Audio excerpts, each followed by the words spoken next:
Good morning guys, so ngayon po tayo magsasaing ng kanin. So ngayon po yung maglalagay po tayo ng bigas, dalawa.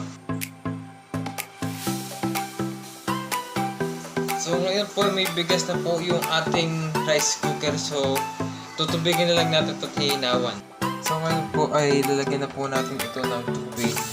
Tapos ano naman natin ang ating kamay. Dito sa may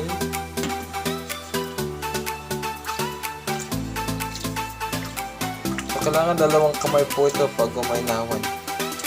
So ngayon po ilalagyan na po natin ito ng tubig ng konti. Kailangan aanayin nyo sa kamay. Tatransyahin nyo masyado. Dito, sa ganun mo ito eh. Kita nyo yung kamay ko. Ito. Dito. Kaya papantayin nyo. Bahala na.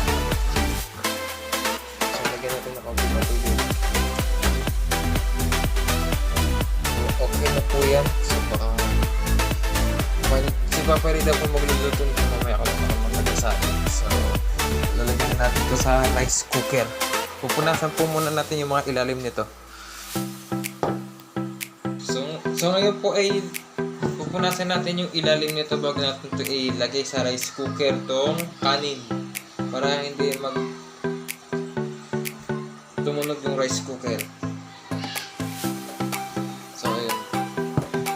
So, lalagay ko na itong takip sa rice cooker. So ngayon po ay ilalagay na po natin siya dito sa may bahay. So, isasaksak lang natin ito.